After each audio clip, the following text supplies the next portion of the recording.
Coming up on Lawmakers. Legislators mourn the death of Coretta Scott King, widow of slain civil rights leader Martin Luther King Jr. A measure that would require school systems to use 65% of state funds in the classroom sparks debate in the Senate. And a controversial plan to redistrict Athens Clark County passes the House. Those stories and more are coming up next. This is Lawmakers, your source for all the news from under the Gold Dome. Here are your anchors, Gerald Bryant and Wandy Lawson. Good evening, everyone. Also on Lawmakers tonight, the House approves a measure that protects the right of state employees to wish others a Merry Christmas. And we continue our leadership interviews with the House Speaker Pro Tem, Mark Burkhalter, and House Democratic Caucus Chair, Calvin Smyre. But our lead story tonight, the passing of Coretta Scott King. The widow of civil rights icon Dr. Martin Luther King Jr. died early this morning. At a press conference, Governor Sonny Perdues offered his condolences to the King family. For decades, she proudly bore the torch of her husband's legacy. Now, she has passed that torch on to a new generation. While her husband was the public face of the civil rights movement, we know that no person is that successful without strong support at home. She was, indeed, the anchor on which he depended, allowing him to reach historic triumphs for our society. And before beginning their legislative business this morning, the House leaders who knew Mrs. King well added their personal remembrances to the woman who some call the mother of the civil rights movement.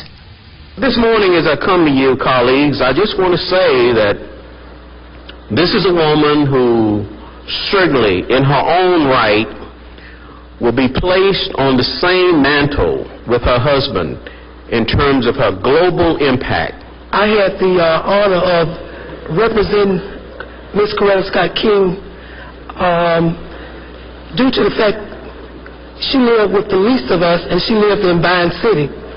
And so we knew her as our neighbor, and the world knew her as a friend of justice. We called her mother. Like her biological children, we called her mother. She didn't sleep much at night, so she'd call you at 11, 12 o'clock at night and talk for a long time.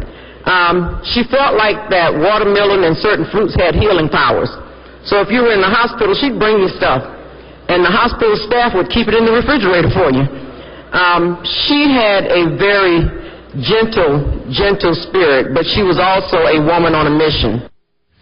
Governor Perdues has ordered the flags at all state offices lowered at half staff until sundown on the day of Mrs. King's funeral. Funeral arrangements are still pending. We'll bring you additional remembrances of Coretta Scott King later in this broadcast. Well, the state Senate today passed a major part of Governor Perdues' legislative package. Senator Ronnie Chance explains how the Classrooms First for Georgia Act would mandate how school funds are spent. What this bill does is it requires school systems to put 65% of their funds in direct classroom instruction. Combined with the other aspects of the education agenda, including Classrooms First, dropout prevention, and teacher pay raises, and the other corresponding budget provisions, I'm certain, fellow members of the Senate, that you will agree with me that this is quality legislation which is needed to improve our student achievement in Georgia, a goal we should all be focused on accomplishing, improving student achievement in Georgia.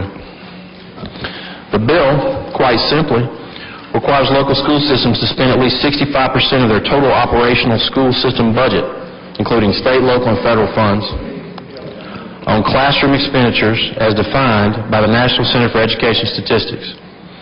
If a system does not meet the 65% threshold, they must increase by 2% each year until they do meet it. If a system is showing great achievement on very standardized measures as determined by the Department of Education, they may ask for an achievement waiver.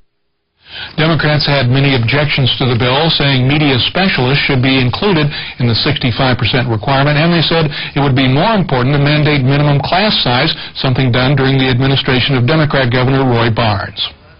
Every study shows, modern study shows, that the things that have been done that improve education and that work are three things: proper resources, quality teachers, and class sizes that make learning possible. Since 2002, some class sizes have almost doubled when they're supposed to be a 1:17 ratio. Well, you can't cut taxes, you get some credit for that, people like it, but you can't go out there and say, okay, we're going to fix education with this bill with 65% and be the education governor when you cut the QB funding formula by over $1 billion in your administration. All Democrat attempts to amend the bill failed. Senate Bill 390 passed 32-18 and goes to the House. The House today approved a Senate measure to divide Athens, Clark County into 2 Senate districts, a plan which many Democrats claim is aimed at keeping Representative Jane Kidd from winning a Senate seat in the area. Representative Bobby Franklin told the House that the reapportionment plan is intended to provide more representation to Athens and to the University of Georgia. Clark County, with its 2001 population of over 101,000, plus the University of Georgia with its 33,000 to 35,000 students, plus all of its extension and outreach programs all over the state, needs to have more representation in the Senate chamber than just one voice. Voters who won't forget, and I'm sure a lot of you have made your minds up about this piece of legislation. I'm sure you have. You know the way you're going to vote. But ultimately, the voters of whatever district they're put in will have the last say. So I say to my colleague in the Senate, be careful for what you wish for. Because voters should not be a ping pong or a yo-yo in this process. In a vote mostly along party lines, the House approved Senate Bill 386, 100-69. The redistricting plan now awaits the governor's signature and approval by the U.S. Justice Department. Some Republicans in the Georgia House of Representatives say they want to protect public employees' right to use the phrase Merry Christmas at their workplaces. The House passed House Bill 950 this morning. Sponsors of that legislation say it will protect freedom of speech in public offices, including schools. Lawmakers Jesse Freeman joins us live now with more on that story. Jesse. Well, thank you, Gerald. Representative Clay Cox says House Bill 950 is necessary because certain school administrators tried to limit religious expression by teachers. The bill would limit that practice in public workplaces. Much of today's debate on the House floor centered around extending that restriction to private workplaces. The bill, I want to make clear, deals with just public employees and boards of education so that our students, our teachers, our administrators, and our government employees at city, county, or state level will be free to speak and express themselves as they should when they want to celebrate a public or legal holiday. I'm curious that it doesn't extend to the vast private sector in our state, and I wonder if you'd be willing to amend it to that effect. I appreciate the question, Representative Warrock. An amendment such as that I would not accept, and I'll tell you why. I think that it's inappropriate for government to dictate to the private sector how they're going to behave as they endeavor to sell the products they're selling. By the way, remember, this is the central government going to the local school board and saying what their local policies can or cannot be. I thought part of why we were here was to get government out of the local boards. But look, this says that no school board, in effect, can unlawfully impair, restrict, or prohibit a teacher or a student from doing this. Well, no policy can say that they can unlawfully impair. Well, if it's unlawful already. And House Bill 950 passed 136 to 25. An attempt to table the bill was defeated and no amendments were added to the legislation. Reporting live, I'm Jesse Freeman for Lawmakers. Thank you very much, Jesse. Well, on the 10th day of the legislative session, we checked in with Republican and Democrat House leaders. I began by asking House Speaker Pro Tem Mark Burkhalter about the status of the budget.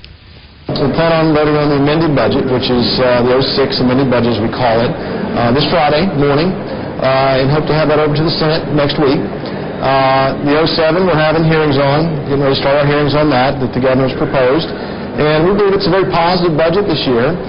We're fortunate that revenues are up, which is a good sign, I think, for the state, because we collect most of the money, state budget, from income tax and sales tax. And when we're collecting more, that means Georgians are making more and and buying more.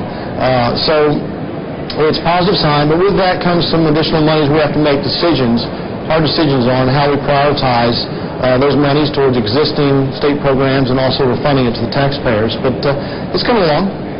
Very good. Well, I understand that in an effort to help one of the major companies here in Georgia, Delta, that you are proposing some tax credits for them. Can you tell us a little bit about that plan? Boy, you're quick. I just did a press conference on that. It's last year the House Representatives demonstrated a lot of forethinking and leadership by capping the amount of sales tax they pay on jet fuel, which is the most expensive part of operating an airline, and with spikes in cost of gas and the commodity internationally, it was crippling all airlines, not just Delta. And so we took we passed a bill last year to cap that. This year we feel like we ought to go further. They now filed bankruptcy, plan on getting out of bankruptcy hopefully in about a year from now. But we need to do everything we can to demonstrate to Georgia's largest private employer that we want to help them, and that they mean a lot to our state. Their economic impact is some $18 billion a year on this state, which is equivalent of a whole year's budget in the General Assembly. But the bill specifically is going to allow them to recapture about $28 million of job retraining tax credits that they've already earned and been approved by the state, accounted for by the state, but they can't take those credits because the language in the law limited them to offsetting those off of income and their profits. They haven't made a profit since 2001. So we're going to allow them to do it off withholding tax. They withhold about $5.5 million a month they send to the state. And so about 6 months they'll get that $28 million back. And we believe that's a positive thing for the airline, positive thing for Georgia. And on one final topic, I know before the session began there was a lot of talk about some possible immigration reform here in Georgia, a lot of plans being batted around. Is there any general consensus among House Republicans about which way the immigration reform may go? Not really. You know, that's an issue that the Senate, I think, is taking the authorship pride in. We'll certainly see what they send to us. But it's all over. It's not a partisan issue. There's all kind of opinions on how we ought to address that. But we'll take it up and we'll take action on it. And as we always do, we put our fingerprints in the House on it. Sometimes a little different than the Senate. And minutes after the House approved Senate Bill 386 to redraw Senate districts in and around Clark County, I asked Democrat Caucus Chair Calvin Smyre about the impact of that legislation. I think what you see happen today is a significant political gerrymandering, and as someone said in the world today, politically, two wrongs don't make a right. I think the Republican Party should take lessons from the Democrats, and when we're not in reapportionment, try not to political gerrymander on behalf of political candidates for public office. And what has happened today, the legislators get to choose their constituencies rather than the constituency get to choose their legislators. And today was a far-reaching step in the wrong direction. I know a few weeks ago, of course, the Democratic Party here unveiled the House legislative agenda, and it included education, job creation, health care, and some other items. What is the status of your work on some of these issues? Well, you know, we are very pleased that the governor has come forth with some of our ideas and funded some of them as it relates to education, specifically with class size. We have, for years, talked about the class size, how lowering the class size would definitely create positive results in our classrooms, because it gives the number of teachers a small number of students, and we think that would be reciprocal in terms of achievement and student performance. So with that in mind, we want to continue to lower the class size, provide more construction funds for the local school systems, and give them some of the money back that they had to do cuts during the austerity cutting. So there's strong implication when you have $1 billion plus dollars. Then I think with 83 school systems around the state that had to increase their local property taxes, then we should go back and fill some of those gaps that were created when we had the austerity cuts and provide some of those funds back. In addition to that, we think we should put more money in education, put more money in our classroom teachers, and also continue to lower class size. And you also mentioned in your legislative agenda that you wanted to do more in terms of health care as well. Has there been any movement forward in that area? No, I think everyone is still, the jury is still out on the health care plan, on the RFP that was just given to United Healthcare, and I think everyone is looking and how that rollout is going to take place. But at the same time, we think that peach care and the health care provided to our children around the state is something that is much needed. 75,000 kids have been cut from peach care, and we think that when we have this abundance of new dollars, that we ought to provide health care and peach care for those young children throughout the state. We think that no kid should be going around without adequate health care. So from that perspective, we're looking at the peach care program, how it is affecting the Medicaid program, and in general, the health care system that our state employees and our university system and the teachers have around the state. And if I can just ask you finally, what is the strategy then from this point on in terms of trying to promote that legislative agenda? Well, mostly we have to do it through the budgetary process, and as we look at the amended 06 this week and look at 07, I think a lot of these ideas will be talked out during the 07. So health care, education, transparency in government, open government, eminent domain, these are some of the issues, especially in light of the HOPE situation. We want to make sure that we have a vote to protect HOPE and to make sure that HOPE is provided for all of the many Georgians around the state. And today we rolled out the talented 10th, which therefore would allow folk in rural areas around the state and economically reserved areas to have an opportunity. If you finish in the top 10 of your class, then you can choose the university to go to of your choice. So it's these type of new ideas that we want to throw out an alternative to some of the ideas that are coming from the Republican Party. At the same time, work on those that we can agree on, and those that we disagree provide alternative ideas. In other news, Senator Emanuel Jones recently introduced 4 eminent domain-related bills, which he says aim to protect the rights of landowners. All 4 Senate bills have bipartisan support. Lawmakers David Zelski joins us live from the Capitol with more. David. Well, Gerald, a man named Mark Meeks of Stockbridge, Georgia, is in danger of losing his florist shop in favor of a more profitable development. He's been working with lawmakers, both Democrat and Republican, since last June, making sure the right legislation is drafted so people like him don't lose their property. Senator Jeff Chapman of Brunswick, Georgia, has been working with the Meeks family since June of 05. Abuse of eminent domain can really hurt a family. Overall, they could potentially have a loss of $500,000 and a loss of income from a business that they've been operating for years now. If the city center comes in, all the property in the surrounding area would increase 2- and 3-fold. But at whose expense? It's our property now that they're taking so other people can make money, off of the property. Well, we live with this day and night, for the last 2 years, and it's more than people should have to bear in America to be attacked by your city government. They should be there to help us, not to take our property. Last week, Mr. Meeks joined Senator Jones and other Democratic leaders at a press conference to announce these new bills, which Senator Jones says has support from Senate President Pro Tem Eric Johnson. These 4 bills address all the issues, in our opinion, regarding eminent domain in this state. I worked intently with the Meeks from the city of Stockbridge. I worked with the attorneys that represent the city of Stockbridge, as well as the officials there as well. And my home, I may add, is about 10 minutes from this area that's presently been condemned by the city of Stockbridge. There is moratorium legislation floating around now. Hopefully that will get passed and protect us until the legislature can hash this issue out. Now, Senate Bills 458 through 461 aim to create more rights for landowners, define the term blighted, and force the city or county to negotiate with the current landowner before anything is done. Reporting live, I'm David Zelski for Lawmakers. Interesting story. Thanks, David. Well, as Representative Calvin Smiley alluded to earlier, state Democratic leadership held a press conference today to announce new legislation involving high school graduates. The bill is entitled Georgia's Promise, and it would automatically grant students who graduate in the top 10% of their class admission to any of Georgia's state universities. Senate Minority Leader Robert Brown explains the bill.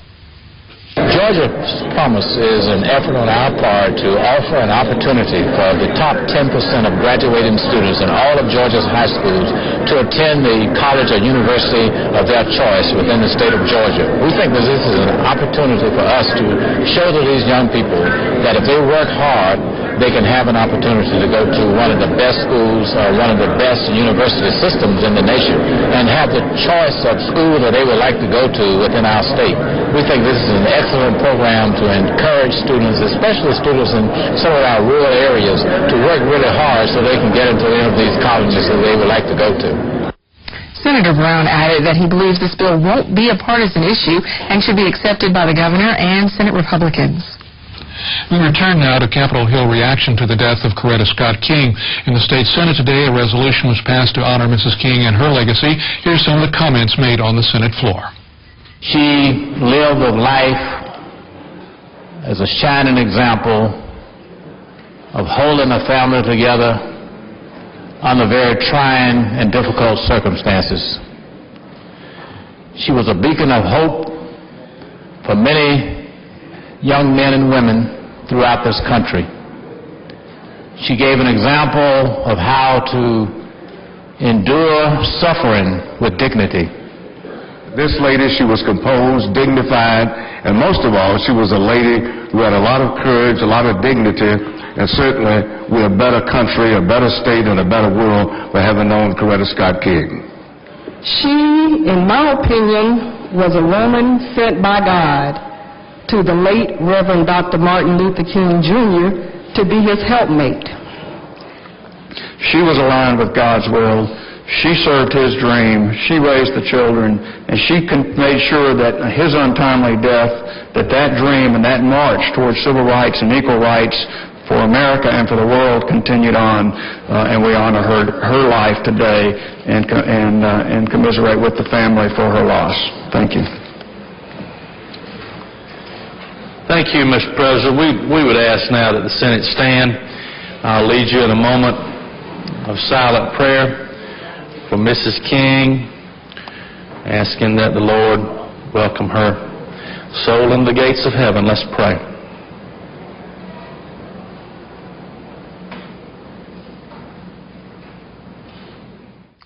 And despite busy House and Senate calendars today all over the Capitol, lawmakers were taking time to pay tribute to Coretta Scott King and the social justice message that she has taken around the world in the years since her husband was killed. We're also proud that a son of this soil led a nonviolent revolution that brought justice, dignity, and greater integrity to our democracy. 4 years ago, Mrs. King stood under the Gold Dome to pay tribute to her late husband. Today, lawmakers lauded her life. We are here today as a caucus to express our condolences and our sympathy to the family. This state, this country, and the world have lost a beacon of freedom today, and Ms. King was an inspiration. She championed her husband's message of equal rights and peace up until her last days. Ms. King had a deep, abiding love for her family and the family of humankind. It was evident in everything she touched. She was a woman known throughout the world, sought after as an advisor, sought after as a counselor, and even the King philosophy was instrumental in bringing down the Berlin walls. You know, you can mourn, you can cry, you can weep, and you can extend your condolences. But the greatest testament to the memory of Mrs. King will be to recommit ourselves to her work. I never detected a hint of bitterness at all. She had lived a life of sacrifice, frankly. When your husband goes out into hostile territory time after time, there is an underlying anxiety, just like women whose husbands are in war theaters. There's an anxiety. She endured that, and yet while he did succumb to an assassin's bullet, she never showed a hint of bitterness. 4 days after Dr. King was assassinated in April 1968, Mrs. King vowed to continue his human rights work. For almost 4 decades, she has devoted much of her energy to building the Martin Luther King Jr. Center for Nonviolent Social Change as a living memorial to her husband's life goals. Let us work together with renewed dedication to the values of nonviolence, unconditional love, justice, interracial goodwill, reconciliation, sisterhood, and brotherhood. And with this commitment and with God's blessings, Georgia will become a vibrant, inspiring example of the beloved community of Dr. King's dream.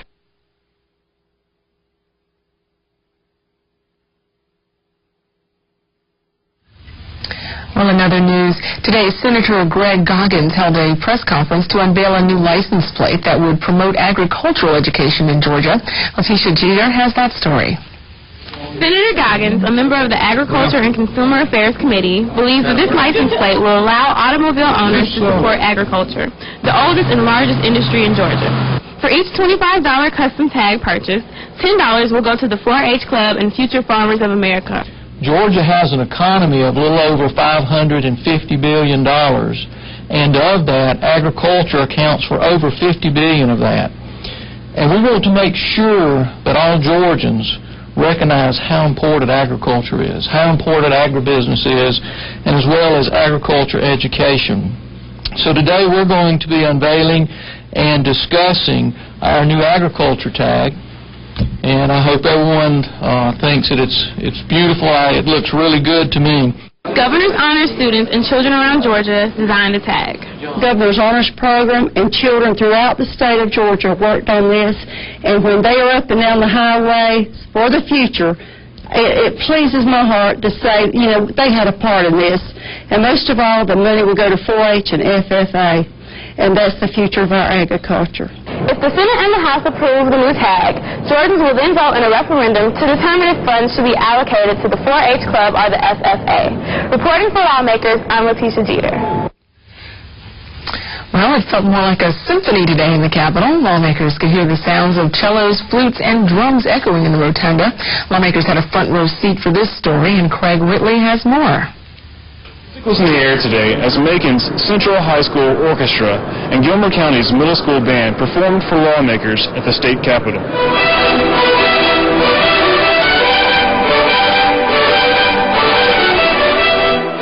thought it was a wonderful opportunity. We've been doing this for the past 3 years, and it gives a lot of the children an opportunity to get out of Macon, an opportunity to perform somewhere else besides the venues in Macon, and to be able to see the capitol for our lawmakers to see what's happening down in Bibb County.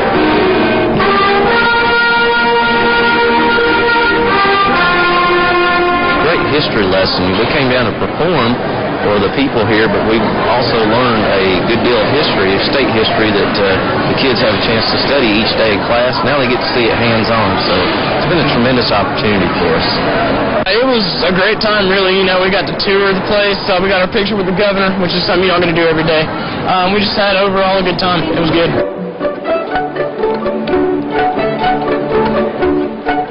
I think the arts give students an opportunity to express their creativity, develop their talents in music, literature, all of the arts that we offer in our schools. I think programs such as this are invaluable because it showcases to the people who work here in state government that we have some very talented young people out there in the state, and it gives the young people and their parents an opportunity to come here and see their state governors. I'm Craig Whitley for Lawmakers. Coming up tomorrow on Lawmakers, Senator Bill Stevens announces his proposal to implement paper audit trails for Georgia's electronic voting machines. We'll have that and all the latest from Under the Gold Dome tomorrow night at 7. If you missed any part of this broadcast, be sure to tune in tomorrow morning when Lawmakers repeats at 5:30 a.m. Now stay tuned for Wild Chronicles. It's coming up next here on GPV. That's it for us. I'm Gerald Bryant. Good night. I'm Wandy Lawson. This has been a production of Georgia Public Broadcasting.